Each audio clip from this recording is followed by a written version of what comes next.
we find ourselves back in the ancient city underneath the Dark Castle 6.0, right here outside my portal, just coming in from the nether.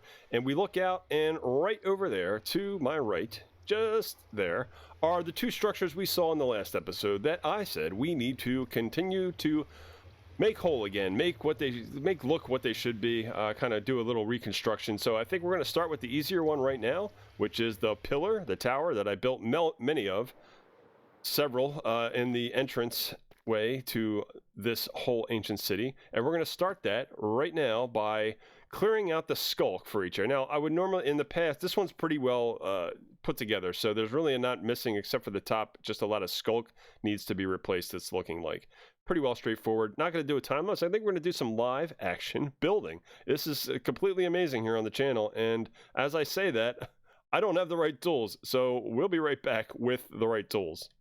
Looking in the red box of specialness, I see the two hoes that I'll need. Well, we're only going to need one hoe. We're going to go ahead and stick with the bling hoe. I don't need silky because we're not going to collect any of these skulk items. I just want to clear them off from the structure itself. So to get started, I think we're going to go from the top down, and we're going to use our scaffolding. Scaffolding is one of the more useful blocks since it was introduced. Got a lot of, a lot of criticism when it was first introduced in bamboo. People didn't quite understand how to use it. And it became like they felt it was a little unwieldy. And to be honest, sometimes it is. Like what I'm doing now, building up, took me a long time to get used to. Yeah, now it just seems like it's not that big a deal. But so you can scaffold over, and now I can get ourselves to the top. Here's an interesting dilemma. So this is a skulk catalyst, and they're not nearly as frequently found in plentiful numbers. So as I'm talking about that, we're going to go ahead and break out this silky thing that I said I didn't need. And utilize it. So we got our silky hoe. It's got silk touch, which gets ourselves that block. So now I have a skulk catalyst, and I'm going to start using bling hoe and just clear out the top layer of skulk here and figure out what block needs to go in there. And then once I figure out what block needs to go in there, we can start planting them. We can start putting them on there. So I do have my other shulker box with just about everything I know that I'm going to need in there, including a stone cutter so that I don't have to carry variants of blocks. I just use all the cobbled deep state and cut them up as I need them. I also have 4 glowstone because I know that we're going to fix up the top. So let's get started. This is, it could be an iterative process. Meaning like you can start as you go, and then, you have to go back and make corrections. You could always do that. I have my references. There's like 8 or 10 pillars over there that I could just go compare to. So you can do that. You can have screenshots. So if you had a screenshot on your second monitor or just available as a reference, that's another way to go as well. Or another little trick is a kind of a client-side tool called Litematica, which can be used for more complicated builds, and I will probably be utilizing at some point very soon, which really, to easily describe it, makes a kind of a silhouette. You can kind of copy an existing structure and then have these ghost blocks appear. So say, for instance, right where my crosshairs are, I'm imagining just that there's some type of continuation of that tile deep slate bridge, or some type of floor going across there, and that would kind of show up as this semi-translucent, transparent block, which you can actually then utilize as a pattern. So it's kind of like a pattern. It is a pattern, and that can kind of fill in the blanks for places where you have a reference that exists in the Minecraft world. You can use a tool to copy it. So we'll see if I get a chance to show that off later. But right now, I think we've got the top just pretty much done. We're going to break these things and then go off to the side and just go down to the next level. So as we go down a level, if I remember right, now as soon as I actually don't remember, I believe these are deep slate, and they would need to be facing that direction. Yep, so that's kind of what they look like. So right already, I think we're in pretty good shape. And there's different ways to go about moving around. I will use the scaffolding on both sides. Whoop. And the other thing is scaffolding has a limit, so you have to kind of be careful with how far you can go. But yeah, it works. 1, 2, hit it. I missed. Okay. We're gonna have to go up that other side separately. You go over to this side. Let's clear out the skulk. and we'll replace the blocks. Bang, bang, bang. All right, so while I'm up here, we're going to do a little more sculk clearing for blocks that I can reach at the very least. And as we do that, we'll go back down, we'll replace the scaffolding and continue to move on with replacing these blocks. Fun thing to do with scaffolding is to just, you know, knock yourself down off the top, like so. And then you can fly down to the bottom and collect it all up. Alright, so here we are at the bottom, and I'm going to kind of go up around each side very quickly and clear the remaining sculk. I think because this thing is so well put together, there's not much missing. I'm going to clear all the sculk out, and then we'll go in and make our block replacements from there. Heading up, and a couple more. More. Sculk.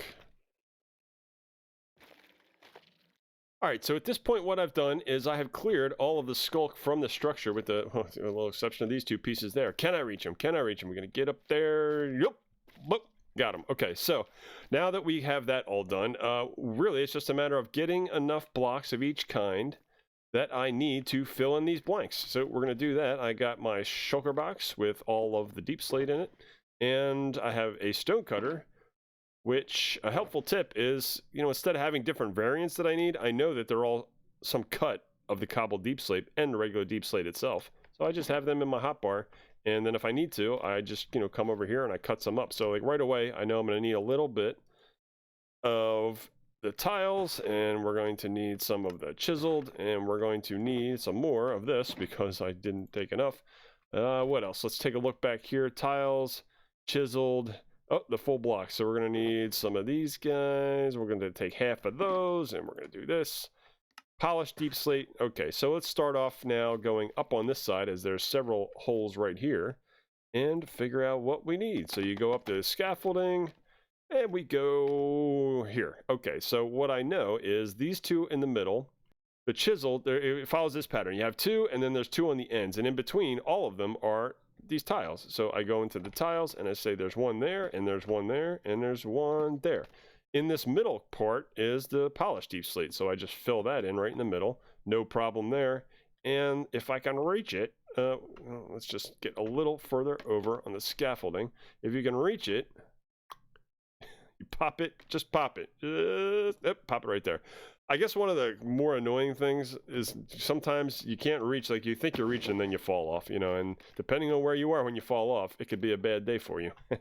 So where are we? We have got this, this layer. This layer is a full layer of these guys. Bang, bang, bang, bang, bang. Yep. Okay. And is that everything on this level? It looks like it is. All right. So we're done with that one. We do the same thing on the back. We go around back here and we look up. Oh, big hole right there. All right, so scaffolding up as far as we think we need. It's always a guess. Sometimes you get it right, sometimes you got to put more, sometimes you got to go lower. We went way too high, so we go down a couple blocks and we look up and we say let's get some deep slate into these holes there. Yes, we have those polished blocks. I put one too many. And the tiles should be next, right? Yep, tiles go in there. Let's copy that tile and put them in there. More polished around the middle. Tiles there, polished. So you get the picture, right? This is this one is pretty straightforward. I'm not really looking at a reference. I'm just kind of following the patterns. The ones when I first started these were most certainly more difficult because of the fact that they were in serious disrepair and broken all kind of apart with sculk everywhere. Ooh, let's see. Let's get that guy there. Did I get it? Pop it. I'm not reaching it. There we go. Okay, so is that it? Are we done? This is amazing. So yeah, I think we have it. So, you know, not the most, let's not pretend that that was exciting. I mean, it was pretty well restored, just a little sculk clearing and some missing blocks, and this is the end result. And, you know, sure, I'm a little excited about it because it's the first one I've done since the beginning of coming down here. But it looks nice and neat and clean. It is missing two things as I'm talking about this. I got to go find some walls and put the lanterns on the front. So let's do that right now. And when I come back, we'll think about this guy.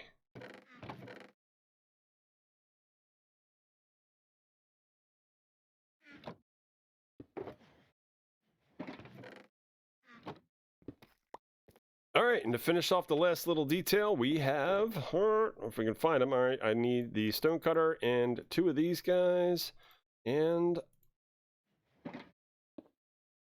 we get a couple walls, 1, 2, 3, 4 walls, 2 soul lanterns, and I believe it's on the second polished, 1, 2, and the lamp, there we go, okay, and 1, 2, lamp, and you take off this torch. That means because we have enough light.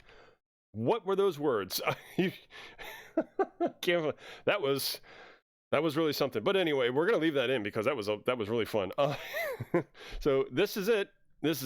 It's all over, and we now have just like in the beginning where we saw we have a completed pillar with the lanterns extending out front.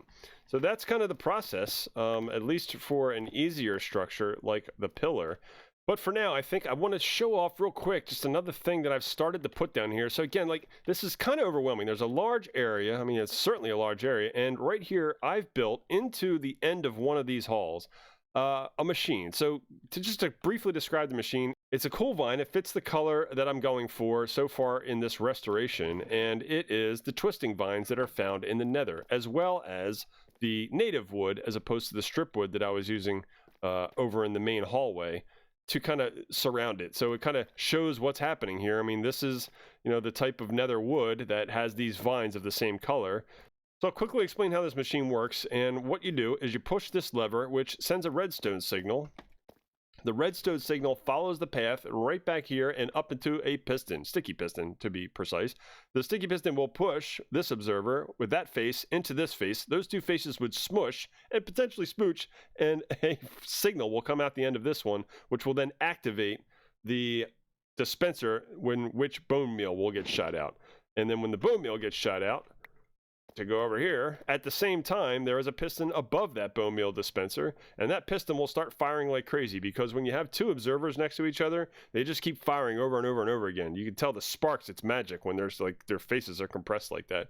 And then the vines will get cut down by the piston, and they'll also be growing at the same time because there's bone meal in that dispenser, and bone meal makes the vines grow. So let's see it in action. And then, oh wait, one last part.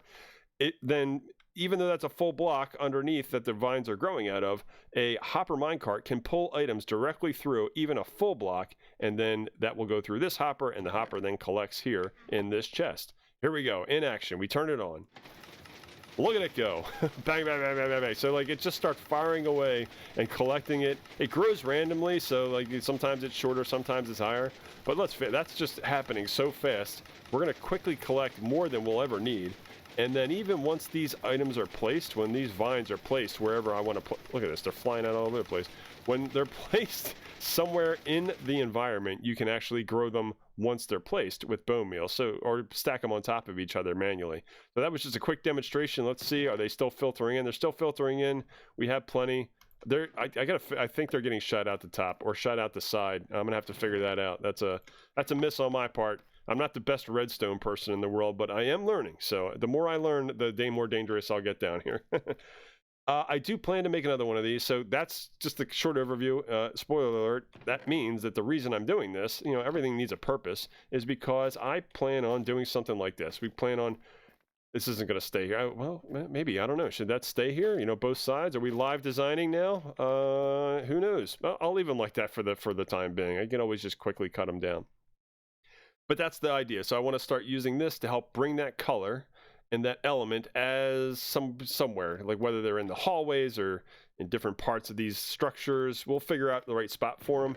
But if you need a lot of something and it grows, creating a quick little easy farm like this is one way to manage it. And that's what I've done here.